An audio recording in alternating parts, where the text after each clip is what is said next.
Muy buenas tardes, mi nombre es Luisa Victoria Reyes Lara, soy estudiante del segundo semestre interperiodo de la carrera Administración Pública del ciclo técnico. Estoy estudiando en la Universidad Corporación Unificada Nacional CUN, me encuentro en la ciudad de Ibagué, julio del 2017. Hoy vamos a hablar un poco sobre el conflicto armado en nuestro país. Creo que es importante que para poder hablar sobre el conflicto armado, primero podemos hablar y podemos iniciar de su historia, cómo inició, cuál ha sido la procedencia para que llegaran las guerrillas y los paramilitares a nuestro país. Empezamos en el siglo XIX, cuando comenzaron las rivalidades entre los partidos políticos, entre los partidos que existían en la época, que eran los liberales y los conservadores. En la década del 60 aparecen las primeras guerrillas, que eran las FARC y el ELN, como resultado de esa misma desigualdad social, de esa desigualdad política que vivíamos y que se vivía en la época con los campesinos, con la gente del pueblo y por parte del gobierno. Vamos a ver un poco sobre la cronología de esta historia a lo largo de las últimas décadas. Primero empezamos en el año 1946 y entre el año 1953 surgen las guerrillas por parte de esa persecución política que se vivía por el Partido Conservador en contra de aquellas personas que hacían parte de otro partido o que no hacían parte del partido y que no estaban en favor de esa lucha que estaban viviendo. Llegamos al año 1948 con el asesinato de Jorge Eliezer Gaitán, para mayor exactitud el 9 de abril del 48, por órdenes de las mismas élites políticas fue asesinado esa persona que era una de los fuertes candidatos para la presidencia de nuestro país de la época, y se da inicio a una violenta por ideales políticos de los mismos partidos liberales y conservadores. Para el año 1953, el 13 de junio de este año, el general Gustavo Rojas Pinilla se toma la presidencia de la República, dando una violenta opresión al gobierno de Laureano Gómez. Para el año 1953 a 1957 se da inicio al Frente Militar. Este es un acuerdo entre los liberales y los conservadores, entre los miembros de tales partidos, donde se acuerdan, donde ellos firman, ellos pactan alternarse el poder para evitar tanta guerra entre ellos mismos y que los más afectados era el pueblo colombiano. En el año 1964, por el mismo inconformismo de toda la ciudadanía y por la injusticia vivida en esa época, se crean las FARC, donde ellos mismos buscaban una igualdad de condiciones para el pueblo colombiano y con el gobierno nacional. Entre el año 1978 y 1982 se crea una doctrina de seguridad ciudadana. Esto es una estrategia del gobierno de la época para iniciar una lucha en contra de estas guerrillas. En el año 1982, Julio César Turbay, que era el presidente de la época, da inicio a la Ley General de Amnistía. Esta ley que buscaba que los miembros de esos grupos armados se reincorporaran a la ciudadanía, se reincorporaran a sus pueblos, con sus familias, para así poder ir acabando poco a poco esa guerra que se vivía en nuestro país en la época. Vamos a ver sobre el nacimiento de las guerrillas. Empezamos con las Fuerzas Armadas Revolucionarias de Colombia, más conocidas como las FARC. Esto se da entre el año 1953 y el año aproximadamente de 1964.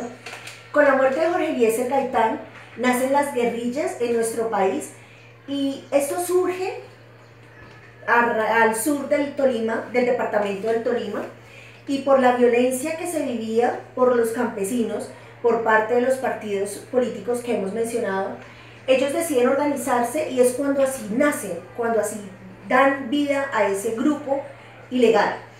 Inician denominándose como autodefensas campesinas. Estas autodefensas campesinas iban y buscaban siempre estar en favor del pueblo y sobre todo para el mismo pueblo. Las ideologías eran marxistas y leninistas. ¿Cuál era su objetivo principal? Era el de luchar contra el gobierno imperialista que se vivía en la época para ayudar a los más desfavorecidos, a las personas que más necesitaban la ayuda de este mismo grupo. Combatían a los paramilitares porque ya existían paramilitares en esa época y sobrevivían con los aportes de las personas más acaudaladas que existían en los municipios, en los pueblos de esa época, y con eso ellos ayudaban al mismo pueblo. Vamos a conocer un poco sobre quiénes eran los líderes más representativos de las FARC. Iniciamos con Pedro Antonio Marín, que es el más conocido con el alias de Manuel Marulanda. Este es el principal fundador de las guerrillas de las FARC. Seguimos con Luis Alberto Morantes, que era conocido con el alias de Jacobo Arenas, un ideólogo muy importante. Víctor Julio Suárez, conocido con el alias del Mono Jojoy, jefe de operaciones militares, un gran jefe, porque era el que armaba todo el armamentismo, tenía el armamentismo del grupo. Guillermo León, conocido como Alfonso Cano. Luis Edgar Devia, conocido con el alias de Raúl Reyes. Rodrigo Londoño, conocido con el alias de Timochenko, y Luciano Marín, conocido con Iván Márquez. Todos ellos hacían parte de la élite, de los grupos, de las personas más importantes de las FARC. Vamos con el Ejército de Liberación Nacional, conocido como el ELN. En el año de 1964 comienzan sus guerras, pero ellos fueron inspirados por la Revolución Cubana que se inició en el año de 1959. Ellos fueron fundados por un sacerdote que se llamaba Camilo Torres y tenía con el fin el de acercarse un poco más a los más necesitados, pero ellos siempre dejaban ver que eran un grupo revolucionario, que ellos iban en favor de una revolución. Nació como una alianza estratégica entre estudiantes y sectores, ciertos sectores de la Iglesia Católica que existía en la época, y su ideología principal era denunciar y promover soluciones, pero siempre en favor de los más necesitados. Los líderes principales estaban Fabio Vázquez Castaño, Camilo Torres, que era su dirigente popular, Víctor Medina Morón, Mario Piechacón, conocido como Francisco Galán, Nicolás Rodríguez, conocido como Gavino.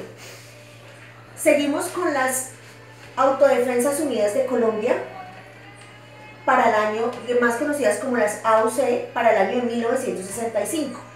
Estas autodefensas fueron creadas en el gobierno del Frente Nacional de Guillermo León Valencia y fueron creadas mediante un decreto que sacó el gobierno nacional de la época, que fue el decreto 3398 del 24 de diciembre de 1965.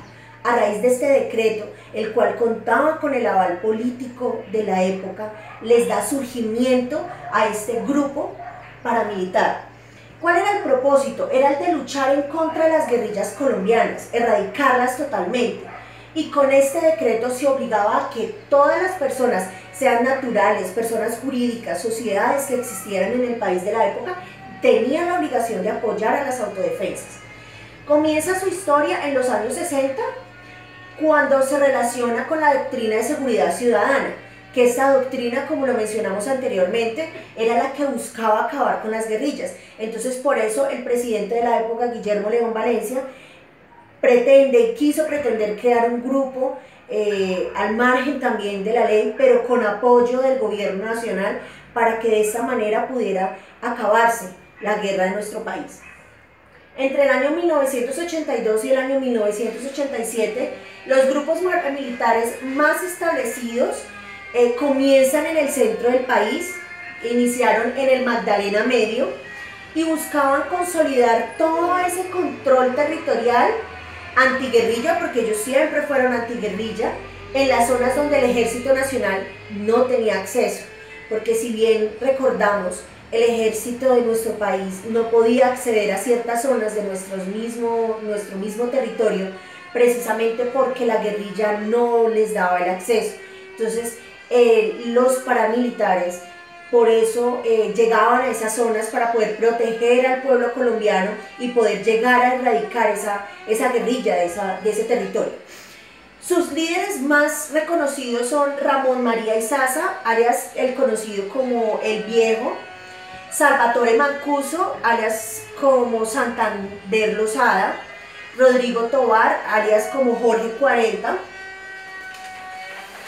Diego Murillo, conocido con el alias de Don Berna, Iván Roberto Duque, conocido como Ernesto Báez, Lorenzo González, conocido como alias Macaco.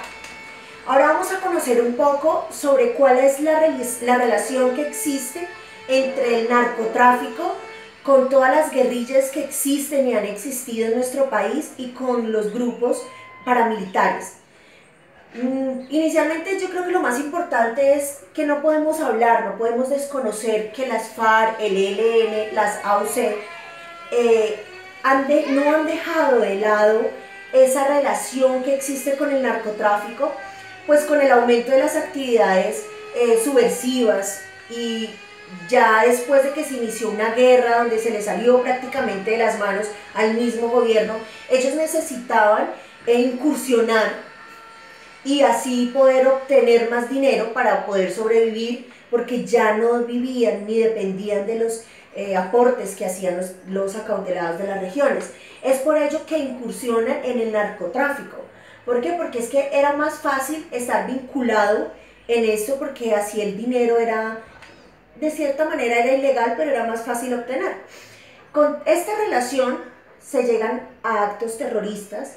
Ellos empiezan con el desplazamiento de campesinos en nuestro país, inician los secuestros y las extorsiones tanto a comerciantes, personas con dinero, la misma fuerza pública en nuestro país. Con la desaparición de los grandes carteles del narcotráfico que existían, como Pablo Escobar, como tantos que el mismo gobierno pudo, asesinaron o los cogieron presos, como el cartel de Cali, en nuestro país se pasó a que estos grupos insurgentes que estaban al margen de la ley se posicionaran del negocio de la droga, porque ya ellos podían manejar totalmente este negocio como tal. ¿Qué conllevaba a que ellos se posesionaran de este tema tan grande que es como un negocio ilícito que es la droga? Que ellos tuvieron que empezaron a tener sus cultivos de droga, también obligaban a que campesinos colombianos cultivaran la droga para poder proveerles a ellos ese cultivo.